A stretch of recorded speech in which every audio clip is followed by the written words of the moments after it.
এই শুভ মুহূৰ্তত এই বিশেষ দিনটো এই বাটাবাৰী এই আমাৰ চিৰাং জিলাৰ উত্তৰ অঞ্চলৰ ৰাইজক ডেডিকেট কৰিব বিচাৰিছোঁ আৰু বিশেষভাৱে আমাৰ মুখ্যমন্ত্ৰী ডাঙৰীয়াক মই ধন্যবাদ জনাব বিচাৰোঁ ডক্টৰ হিমন্ত বিশ্ব শৰ্মা ডাঙৰীয়া তেখেতৰ যিটো ভিজন আমাৰ কোনো এটা অঞ্চল যিটো যোগাযোগ আৰু যাতায়াত ইয়াৰ পৰা বাহিৰত থাকিব নালাগে আৰু ইয়াৰ কাৰণে আজি অসমৰ গাঁৱে ভূঞে বিটিআৰ অঞ্চলৰ গাঁৱে ভূঞে যিবিলাক অঞ্চলত কোনোদিনে কল্পনা কৰা নাছিলে যে কেতিয়াবা ইয়াত দলং হ'ব আগতে মানুহ ৰাইজে বহুতখিনি কষ্ট পাইছিলে কেতিয়াবা নাও কেতিয়াবা পানীৰে যায়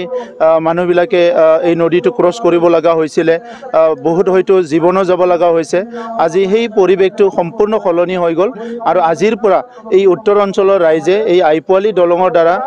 যাতায়াতটো খুব ভালকৈ কৰিব পাৰিব আৰু আমি সকলো জানো যেতিয়া যাতায়াতটো ভাল হয় তেতিয়া অৰ্থনৈতিকভাৱে শিক্ষাৰ দিশতে হওক বা সকলো দিশতে উন্নয়নটো হৈ যায় গতিকে আজি যিটো আমাৰ যোৱা 1 মাৰ্চৰ পৰা বিকাশ যাত্ৰা চলি আছে এই বিকাশ যাত্ৰাত এটা ডিষ্ট্ৰিক্টত 100 কোটিৰ পৰা প্ৰায় 400 500 600 কোটিলৈকে বিভিন্ন আধাৰশিলা স্থাপন কৰা হৈছে ৰাস্তা দলং ব্ৰিজ বিল্ডিং আৰু লগতে কিছুমান মুকলি কৰা হৈছে আৰু কিছুমান লঞ্চ কৰা হৈছে গতিকে এইটো আমাৰ 9.16 মিটাৰ এইটো টোটেল মানে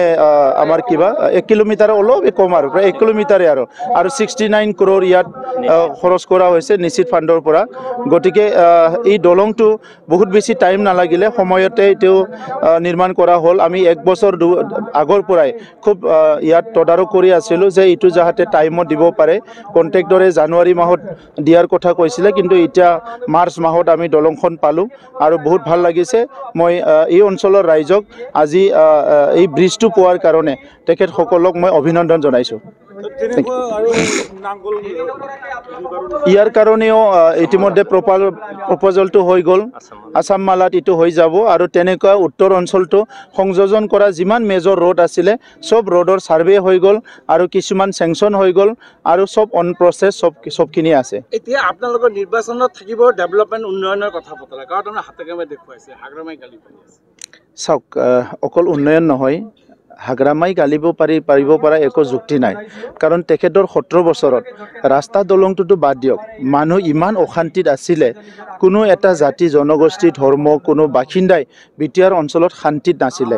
আজি কোনখান মুখেৰে হাগ্ৰামাই আমাক ক্ৰিটিচাইজ কৰিব তেখেতৰ দিনত মানুহ যিহেতু ভুগিব লগা হৈছিলে নিৰাপত্তাহীনতাত ভুগিব লগা হৈছিলে ভয় শংকাৰে জীৱন কটাব লগা হৈছিলে বড়ো অনাবৰৰ সৃষ্টি হৈছিলে আজি ইমান এটা সুন্দৰ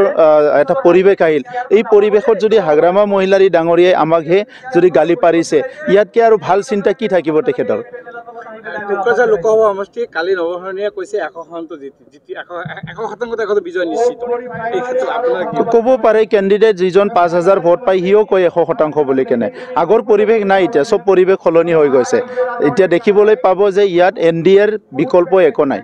নৱসৰণীয়ে কালি আকৌ হাতজোৰ কৰি পেলাই 2029 লৈকে থাকিব বুলি কৈছে চাওক কাম কৰিলে থাকক কাম নকৰিলে থাকি কি লাভ আছে জায়গাটো এনে আগৰি লৈতো একো কাম নাই নহয় কাম কৰিব কিবা পাৰিলে থাকক কি 2029 50 লৈকে থাকক আমাৰ ক'ব লগা নাই আয়োগ যিমানলৈকে থাকে সিমানলৈকে থাকক ক'ব লগা নাই কিন্তু কাম কৰিব নোৱাৰিলে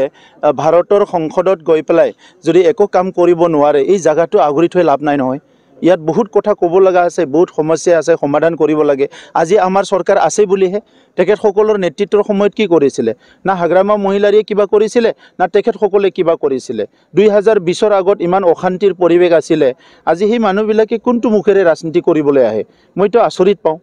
লোকসভা নিৰ্বাচনৰ বাবে আপোনালোকক কেতিয়া ডিক্লেয়াৰ দিব কেণ্ডিডেটটো আমি সবচে লাষ্টত কৰিম নেকি চেষ্টা কৰি আছো আমি আলোচনা হৈ আছে অতি শীঘ্ৰে কৰিম বিশেষকৈ আমাৰ পাটাবাৰী তাৰপিছত বৰপথাৰ ঔগুৰি আৰু নাঙলভাঙা এই অঞ্চলটো স্বাধীনতাৰ পিছৰে পৰাই তেখেতসকলৰ যাতায়াতৰ ব্যৱস্থা নাছিলে যোৱা দীঘলীয়া সময় তেখেতসকলে বহুত দুখত আছিলে দুৰ্দশা আছিলে কাৰণ তেওঁলোকৰ যাতায়াতৰ ব্যৱস্থাৰ কাৰণে সেই পাটাবাৰী অঞ্চলৰ পশ্চিম ফালে আই নদী সোঁফালে লাংখাৰ তথা নাঙলভাঙা নদী যাৰ দ্বাৰা এটা আইলেণ্ড হিচাপে দ্বীপ হিচাপে আছিলে তেখেতসকলৰ স্কুলত যোৱা ছাত্ৰ ছাত্ৰীসকল সোঁফালে আমটেকা কয়লা মেলা আমগুৰি যাব লাগিছিল আৰু ইফালে পশ্চিম ফালে টুকুৰাঝাৰ বেংটলৈ আহিব লাগিছিল কিন্তু বাৰিষা কালত এনেকুৱা এটা অসুবিধা হৈছিল কেতিয়াবা তেখেতসকল আমাৰ ছাত্ৰ ছাত্ৰীসকলে স্কুলত আহিব পৰা নাছিল কিয়নো ভূটানৰ পাতদেশৰ হোৱাৰ কাৰণে এই নদীবোৰৰ স্ৰোত এনেকৈ খৰস্ৰোতা যে তাত নাও চলাব নোৱাৰে কেতিয়াবা সাহস কৰি নাও চলায় কিন্তু তাতো এক্সিডেণ্ট হোৱাৰ বহুত কেনেকৈ চান্স থাকে আৰু মাজে সময়ে তেনেকৈ এক্সিডেণ্ট হৈছে নাওটো মানে পানীত পাল্টি কিনি বহু জন ধনৰ লোকচান হৈছে মানুহৰ বাইক চাইকেল মোবাইলকে আদি কৰি বিভিন্ন সম্পত্তিবোৰ এই পানীত মানে যা গৈছিল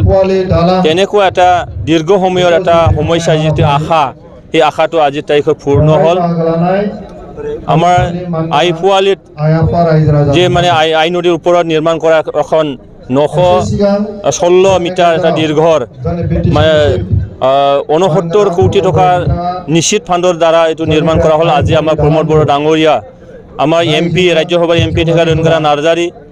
ৰঞ্জিত কুমাৰ বসুমতাৰী আমাৰ ইএম ধনঞ্জয় বসুমতাৰী আমাৰ ইএম এমচিএলএ মাধৱ চেত্ৰী ডাঙৰীয়াৰ উপস্থিতিত আজি এই দলংখন ৰাইজৰ কাৰণে উৎসৰ্গা কৰিলে অসমৰ chief minister doctor Himanta Biswa শৰ্মাৰ হৈ ৰাইজক উৎসৰ্গা কৰিলে আৰু আমি নতুন সুখী হৈছোঁ আনন্দিত হৈছোঁ যে এই দলঙৰ নাম আজি নামাকৰণ কৰা হৈছে এই দলংটো হ'ল যে আমাৰ ডি জাবৰাঙৰ নামত নামাকৰণ কৰি এই দলংখন উৎসৰ্গা কৰা হৈছে আৰু ইয়াৰ দ্বাৰা আজি যাতায়াতৰ ব্যৱস্থা সুচল হ'ব আৰু ইয়াৰ দ্বাৰা অৰ্থনৈতিক উন্নতিৰ কাৰণে যোৱা দীৰ্ঘ বছৰ ধৰি এই আমাৰ পাটাবাৰী অঞ্চল তেখেতসকলে সুবিধা পোৱা নাছিলে আজি এইখিনি নিশ্চয়কৈ সুবিধা হ'ব সেইকাৰণে যে আজি এই দলংখন নিৰ্মাণ কৰাত আজি আমাৰ অসমত যিটো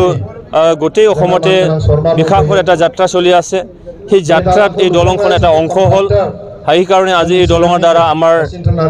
পাটাবাৰী ঔগুৰি আৰু নাঙলভাঙা অঞ্চলৰ ৰাইজসকলে বাকী অঞ্চলৰ লগত যোগাযোগৰ ব্যৱস্থা থাকিলে